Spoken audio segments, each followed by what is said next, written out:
Hey, this is Sally. It's early in the morning, the house quiet, except for the faint hum of the coffee maker brewing in the kitchen. Mitch is still asleep, and I'm sitting at the kitchen table, waiting for the day to begin. The light through the windows is soft, casting shadows on the old wooden floors. The kids, Maddie and Luke, are still in their rooms. I know. Time moves fast, but this moment feels slow.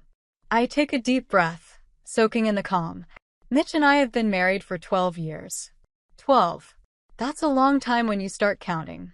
You think you know someone by then, but after all these years, I wonder sometimes if I really know him at all. When we first got married, I thought we had it all figured out. We didn't, of course, but we managed. Life always finds a way to throw curveballs, and we caught our fair share. Before Mitch and I got married, before we built this life here in our small New England town, I had another life. One I left behind. 2 little girls, both of them. I was in college when I found out I was pregnant. I was scared. Alone. I didn't know what to do, how to handle it. I wasn't ready to be a mother, not back then. So, I made the hardest decision of my life. I gave them up for adoption. It wasn't something I ever talked about, but Mitch knew. I didn't keep it from him. When we started getting serious, I told him about my past. I needed him to know, needed him to understand. Mitch never judged me for it. He didn't flinch or ask questions that made me uncomfortable. He just listened. And he accepted it. He accepted me, my history, even though it wasn't easy. He never made me feel like I was less than. He never acted like that part of my life should be hidden away. After we got married, Mitch and I started our family. Maddie and Luke came along, and life shifted into something new. It was messy, of course. Parenthood is. But it felt like everything I didn't have the chance to do before, I was getting a second shot at with them. Raising my twins felt like a blessing, a gift. And Mitch, he was a great father. He loved them in ways I never thought possible. He showed up. He was there, every step of the way. That's what I thought, at least. We moved here to the coast, a small town where everyone knows everyone. It's quiet here. Peaceful. It felt like a fresh start. A place to put down roots. The kids went to school here. We made friends. We were part of the fabric of this place. And I thought, maybe we were finally living the life we were supposed to have. The life I deserved. The life I wanted. But maybe there are things we don't see until it's too late. Maybe there's always a shadow we can't quite outrun. Mitch and I, we had our differences like any couple. But I always thought we'd get through them. Together. And then the twins started getting older, and I thought maybe it would get easier. But it didn't. And now, as I sit here, waiting for the day to unfold, I can feel it in the air. Something's off. I can't pinpoint it yet, but I know something is changing. Something has already shifted. And I have no idea what that means for us, for our family. But I know this. The past isn't as buried as I thought.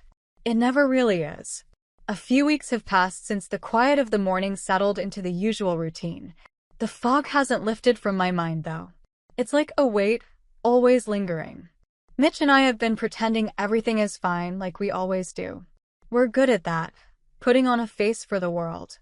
But there's an unease that doesn't go away, no matter how much I try to shake it off. I'm working from home today, sitting at my desk by the window, typing up emails while the kids play in the living room. It's another normal day. Or at least it feels that way for the first few hours. The clock ticks by, slow and steady. But it's around 2 o'clock when things change. My phone rings, and I glance at the screen. It's an unknown number. I don't usually answer calls like this, but for some reason I do. Maybe I'm just bored of the silence. Maybe I'm looking for something to break the monotony. Whatever it is, I pick up the phone and press it to my ear. Hello. A hesitant voice comes through. Soft, almost shaky. It's a woman young. She doesn't sound familiar, but there's something about the way she speaks that makes me stop what I'm doing. Hi, is this Sally? She asks. I freeze for a second, unsure of what to say. My name sounds strange coming from her mouth, unfamiliar in this context. Yes, this is Sally. I reply slowly, trying to figure out who this is and why she's calling. There's a long pause, and then she speaks again. I don't know how to say this, but I'm your daughter. I'm one of your biological daughters. My heart stops. My head spins. I don't know how to process the words she's saying, but I don't have time to think about it before she continues. I'm 19, she says, her voice cracking slightly. I found your contact info through the adoption agency.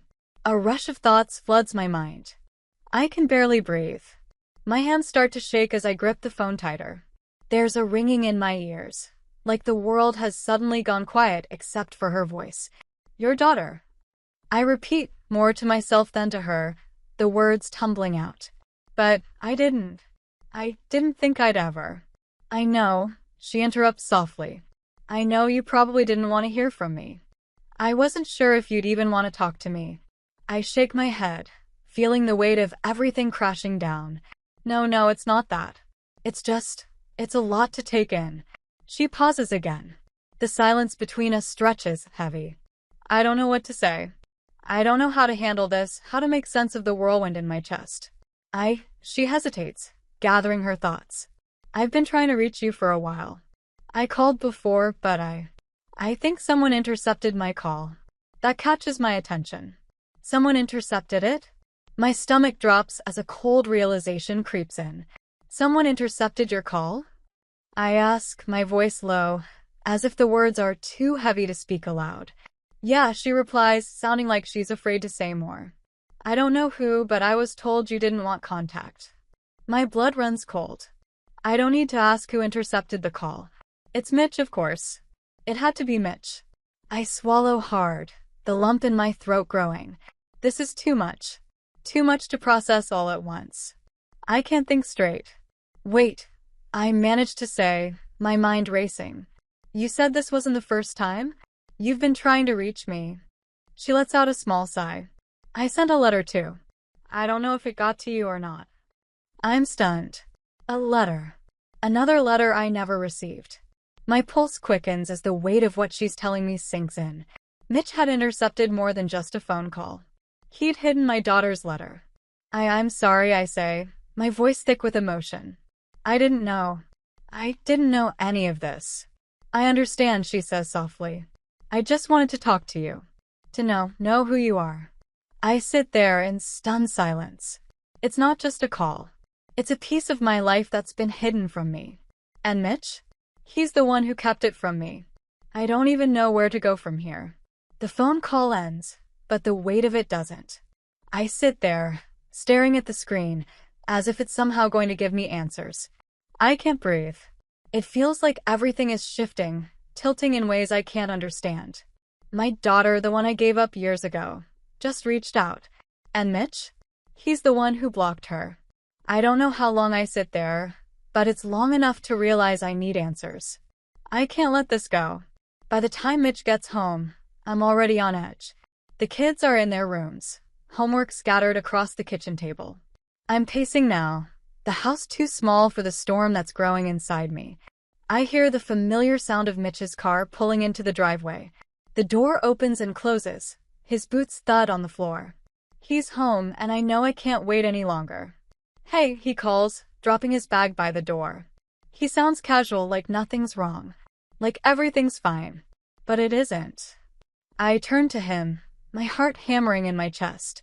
Mitch, we need to talk. He looks up, his brow furrowing as he steps into the kitchen. What's going on? You okay? I stare at him for a long moment, trying to hold back the tears. I'm not okay. You intercepted a call. A call from my daughter. He freezes, his face blank. What are you talking about? I'm talking about the phone call I got today, I say, my voice rising. The one from the daughter I gave up for adoption. Mitch's face pales, but he doesn't say anything. His eyes flicker around the room, like he's searching for something to focus on. I don't wait for him to respond. I don't need him to. I already know the answer. You told her I didn't want contact. You told her I didn't care, I press. Why? Why would you do that? He opens his mouth, but no words come out. I don't need him to speak. I already know. The silence fills the space between us, thick and heavy. He can't lie his way out of this. Why didn't you tell me? I ask, my voice breaking. Why didn't you let me know she was trying to reach me? Was it so bad that you had to keep her from me? Mitch runs a hand through his hair, looking lost, like he doesn't know where to begin. Sally, it's complicated. Complicated. I repeat, incredulous. You've been lying to me, Mitch. You've been keeping my daughter from me. Both of them. I know now. The other one. You did the same thing with her, didn't you? His face goes white as a sheet. I can see it now. The guilt, the shame written all over him. It's like a slap in the face, and I don't know how to handle it. My head spins with the realization that Mitch has been hiding this from me for years. The letter. The letter from my other daughter, the one I never saw. The one Mitch kept hidden from me. I didn't want to hurt you, Mitch says, his voice low, almost pleading. I was trying to protect you. I thought it was better if you didn't know. You've got the twins now, Sally. You've got this life.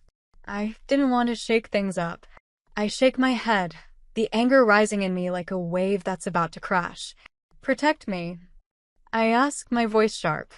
You think keeping my own daughters away from me is protecting me? You think it's better that I never knew they existed? That I never got to know them? Mitch opens his mouth to say something, but I cut him off. You've been lying to me, Mitch, I say, the words harsh. You didn't protect me. You didn't protect them either. You made that decision for all of us. There's a long silence. The weight of what he's done hangs between us like a cloud, suffocating. I can't look at him. I don't know what to say next. I don't know if I even want to hear what he has to say. You lied. I whisper, my voice cracking. You lied about everything. I never meant for it to be like this, Mitch says, his voice shaky now. I swear, I thought I was doing what was best. I can't even bring myself to respond. The words hang in the air, meaningless. I don't know if I can ever look at him the same way again. The house is silent when Mitch finally comes home. The kids are at a neighbor's, and I've been stewing in this frustration for hours. The weight of the day has settled into my bones, and I can barely look at him when he walks through the door. I don't even care that it's been a long day for him too. I need answers. I need him to face this. He doesn't notice right away. He just drops his things by the door, moves into the kitchen, and pulls a beer from the fridge like he does every night. The sound of the bottle cap popping echoes too loudly in the quiet. I'm standing in the living room waiting. Mitch, I say, my voice low but firm. He turns to me, eyebrows raised. What's up? He asks, clearly unaware of the storm he's about to face. I don't answer him. Instead, I take a step forward, my gaze hard on his. You know what's up? He freezes, the beer bottle halfway to his lips. Sally, what's going on? You look, he stops himself, a flicker of recognition in his eyes. You've been upset all day. What's this really about? I take a deep breath, trying to steady my pulse. I'm shaking, but I won't back down. I got a call today, Mitch. From one of my daughters. You know, the ones I gave up for adoption. His face pales, and for a second, I almost think he's going to deny it. But then he closes his eyes, like he's trying to think of a way to play this off. You intercepted it, didn't you? I ask, my voice shaking now with anger. You didn't want me to know she was trying to reach me. He shifts on his feet, clearly uncomfortable. Sally, I thought. He cuts himself off, swallowing hard. I thought it was better if you didn't hear from them. My chest tightens. Better for who, Mitch? You. He looks at me, eyes wide. I didn't want to hurt you. I thought you'd be, he pauses. You'd be overwhelmed. And I didn't think it would be good for the family. You've got enough going on with the twins. I let out a laugh, but it's empty, hollow. So you thought it was better to lie to me? To keep this from me? I take a step closer, my voice growing louder. To hide my daughters from me? Mitch's jaw clenches. It wasn't like that, Sally. I wasn't trying to keep them from you. I was trying to protect you. This was a big change. We have a life now. A family. I didn't want to mess it up. A big change? I stare at him, trying to comprehend what he's saying. It doesn't make sense. None of it does. He's talking about protecting me, but all I hear is someone making decisions for me, keeping me in the dark about the most important thing that's ever happened to me. You don't get to make those decisions for me, I say, my voice low but deadly. You don't get to decide what's best for me. You never should have hidden them from me, Mitch. He looks away, his eyes flickering to the floor. I wasn't thinking straight. I thought I was doing what was best. I scoff. You weren't thinking at all. You lied. You told them I didn't want contact. You told them I didn't care. His face tightens, and for the first time, I see a flash of guilt in his eyes. But he doesn't apologize. He doesn't show any real remorse. Not the kind I need. Not the kind that would mean something. You're not going to apologize, are you? I ask. It's not a question anymore. I already know the answer. I don't know what to say, he mutters, his voice barely above a whisper. I stare at him, my heart heavy in my chest. I want to scream, but I don't.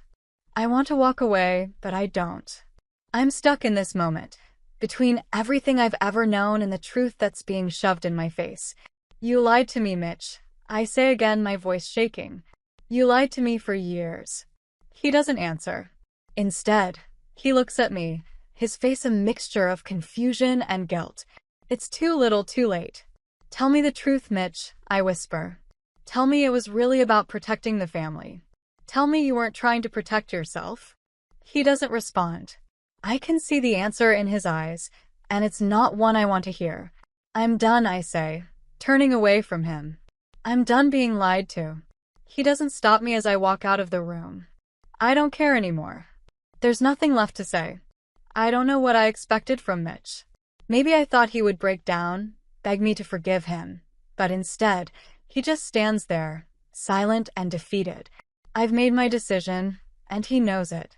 I spent the whole night lying awake, turning everything over in my head. I won't let him control this any longer. I've spent too much time letting him decide what's best for me, and it's time for a change. By the morning, I'm clear-headed. I've thought through what I want, what I need. I'm setting boundaries, and I'm making it clear that the future is mine to shape. Mitch is still here, still in the house when I sit him down at the kitchen table. He knows what's coming. His face is unreadable, but I don't care anymore. I'm done, Mitch. I begin, my voice steady. This isn't going to work unless we go to therapy. You're going to fix this, or we're done. His eyes flicker. Sally. No, I cut him off. No more excuses. You can't keep hiding things from me. You can't keep making decisions for me. You've crossed a line, and I can't pretend everything is okay anymore. He's quiet for a long time, rubbing his face like he's waking up from a bad dream. So what? You're going to leave me, he asks, voice tight. I don't answer right away. I can feel the weight of the words I'm about to say. If you don't get help, yes. I need you to fix this. Not for me, but for us, for our family. He hesitates, the words like a weight in his throat. I don't want to lose you. I don't want to lose me either, I reply. My voice is firm, and I mean it. I stand up and grab my phone, scrolling through my contacts. I call the adoption agency, and after a few rings, they pick up. I don't hesitate. I set up a meeting with both of my daughters. They're just waiting for me to reach out. They deserve to meet me. Mitch doesn't argue when I tell him. He doesn't have the energy left to fight. He knows he's lost his chance at controlling this. But he does agree to therapy. There's no apology, no promise of change, but the bare minimum is enough for now. Over the next few days, the tension between us is thick. The air feels heavy, but the children remain oblivious, laughing and playing like nothing's wrong. Mitch and I are walking around like strangers, trying to figure out what happens next. I've made my choice, but the fallout is just beginning. The therapy sessions are awkward. Mitch is stubborn, but I'm not backing down. I'm not going to let him bury this any longer. I need honesty. I need change. I don't care if it's hard. As I prepare to meet my daughters, I feel a mix of excitement and fear. It's the first step toward rebuilding something broken, but I know the road ahead won't be easy. Mitch's betrayal is deep, but the chance for healing, if we both want it, has just begun.